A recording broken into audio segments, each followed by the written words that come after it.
What is this exactly? Well, I could call it a podcast, but it's not really a podcast. It is generated from AI. I know AI is going to take over the world, but I took a real actual sermon and plugged it in to an AI program.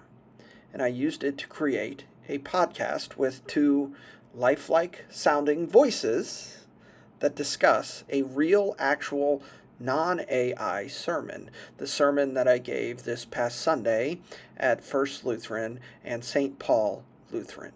It's a sermon about sitting and being with Jesus, removing distractions before we go and we do for the neighbor. So, do I think this can replace the sermon? No. It is, in fact, rooted in the sermon that I wrote. However, I do think that it can put a different perspective and spin on things at times and perhaps allow us to enter into the text and the sermon in a different way. We've all been there, right? That constant ding from your phone, maybe, or just the endless to-do list staring you down. Oh, absolutely. It feels like we're always, battling these external interruptions, just Yeah. trying to keep our focus. Mm-hmm. But what if the real problem isn't just those outside distractions? What if it's something much deeper, some inside us? Yeah, that's a big question. It is, and it's the powerful question Pastor Shawn explores, and it's really at the core of our deep dive today. Yeah, his sermon really hits on this. It does. We've been looking at this sermon where he immediately highlights this struggle with distraction. Yeah. He even kind of humorously falls prey to it himself right at the start. Right, taking that phone call mid-sentence. Exactly. It's such a relatable moment. It just instantly hooks you. So what is the real issue Pastor Shawn's trying to zero in on here? Well, he uses that exact personal moment, that distraction, to pivot to his core argument. He says, look, the real problem isn't simply hospitality or just being generally busy. Mm-hmm. What Pastor Shawn calls distraction is specifically, for Christians anyway, being distracted from Jesus by ourselves. Ourselves? Yeah, and by our own self-importance. It's a really profound reframe, I think, of what we often just dismiss as busyness. Oh, okay, wow. Let's really dig into this then. Our mission for this deep dive, really, is to unpack Pastor Shawn's insights on striking that crucial balance between action and presence. Mm-hmm. Doing versus being. Exactly. And he draws so heavily on that familiar biblical narrative of Mary and Martha. It's fascinating how he connects it right to our everyday lives, in the service we try to offer. It's a classic story, but he brings a fresh perspective. He does. So Pastor Shawn takes us straight into that story. He reminds us that Martha, she had the hospitality thing down pat, right? Yeah. But she found herself distracted by her many tasks. Right, doing exactly what so many of us feel we have to do, making sure everything's perfect for the guest. Yeah, the hostessing, the details. And it's compelling how Pastor Shawn interprets her frustration building up. He imagines her seeing her sister Mary doing, well, nothing but listening to Jesus. Oh, she feels like she's doing all the work by myself. You can almost hear it. He really captures that indignant, almost furious internal monologue he imagines her having. Her, Mary, she's been setting while I've been doing everything, and you take her side. Oh, man. I'm the glue that keeps this whole thing together. Without me, this place would be nothing. Oof. You can just feel the steam coming off her, can't you? It's that feeling we all recognize, I think, when we're frantically busy and someone else just seems serene. Totally. And Pastor Shawn really challenges a common perception here, particularly for those he calls doer Christians, those of us who really prioritize action and service. The Marthas among us. Right. He warns that we can become so singularly focused on what we are doing that we actually start to believe, well, that whatever it is we've come to conceive of as church would no longer exist without us. Wow, that's a strong statement. That sense of indispensable self-importance really creeping in. It is. And here's the crucial counterpoint Pastor Shawn makes. He says, okay, while in a very distorted sense, maybe that seems accurate, he firmly states it is so very, very wrong.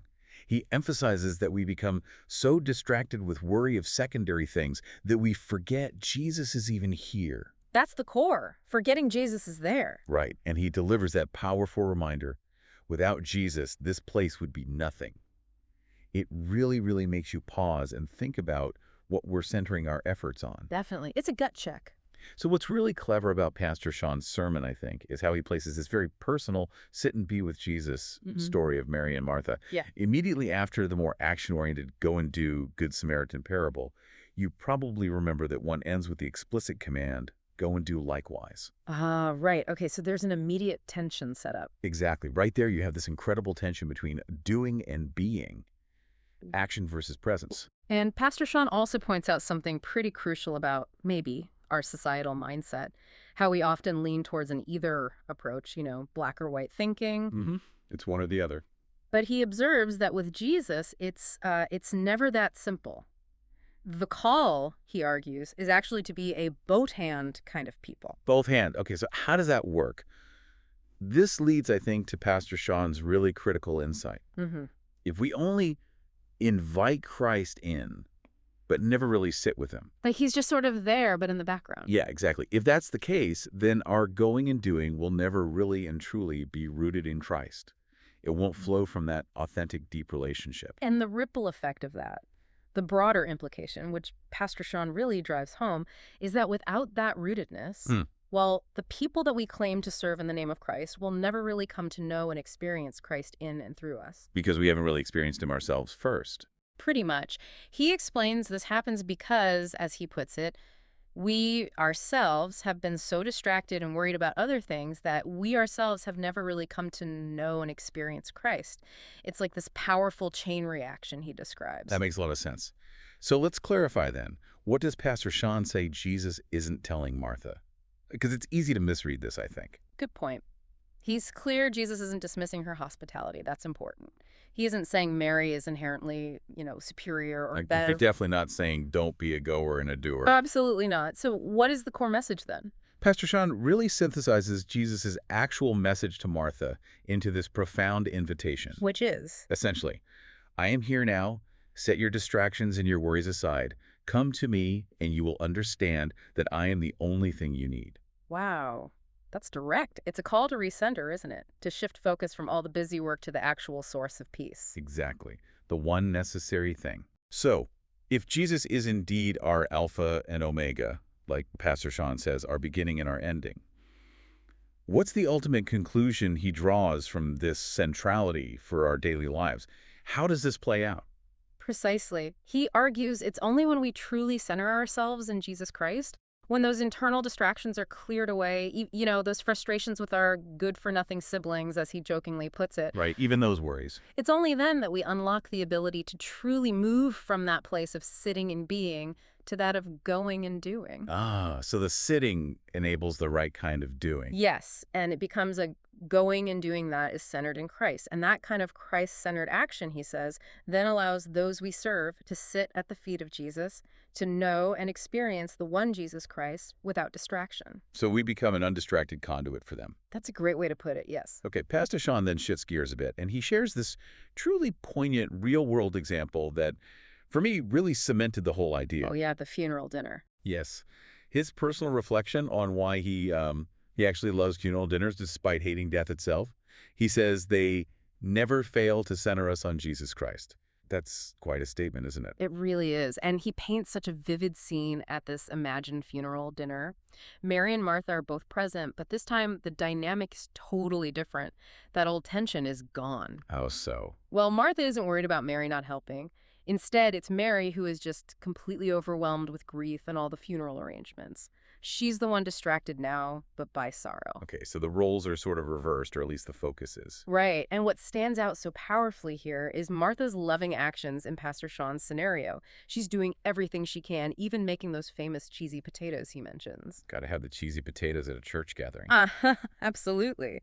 But she's doing it not for her own glorification, not out of that sense of, I have to do this, but precisely so, Mary can finally sit at the feet of Jesus. It's action born from a place of genuine selfless love, helping someone else find that space to be. Exactly. And this is where Pastor Shawn really brings it all home. He describes how Mary, in that moment, experiences Jesus' love and comfort through the community, through the shared laughter, the tears. And even the potatoes. And yes, even through the cheesy potatoes made by Martha's loving hands.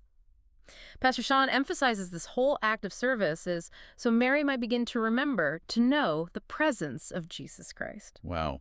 It's such a beautiful demonstration of how our doing can genuinely serve someone else's being. It's not either. It's both hand lived out. Yeah. And Pastor Sean's ultimate profound takeaway from this living parable is just so powerful, I think. Jesus Christ is the only one thing at the end of the day, at the end of this earthly life, that really, truly matters. And this it cannot be taken away from any of us. That really lands, doesn't it? It really does. This deep dive into Pastor Sean's insights, it's truly shifted my perspective, I have to say. Mine too. We've seen how genuine hospitality and effective service, they flow not just from frantic action, but from this profound place of first being with Jesus. Yeah, starting there. And maybe the most surprising bit is how distraction can often come not just from, the external stuff, but from these unexpected places right inside us, like our own self-importance. That's the sneaky one, I think. What's really clear from Pastor Sean's message, though, is that consistent call to be both-hand people. Our going and doing has to be just deeply rooted in sitting and being with Christ. And that's not just about our own transformation. Right, it affects others, too. Crucially, yeah, it's how we enable those we serve to truly experience Christ in us and through us. So as you, our listener, go about your week, maybe consider this. How am I prioritizing some moments of sitting and being really intentionally? How might that radically recenter your own going and doing? Yeah, that's the practical takeaway. And maybe reflecting on Pastor Sean's insights, ask yourself, where in your own life might you be confusing just doing things for God with truly being with God? It's a subtle but really important distinction.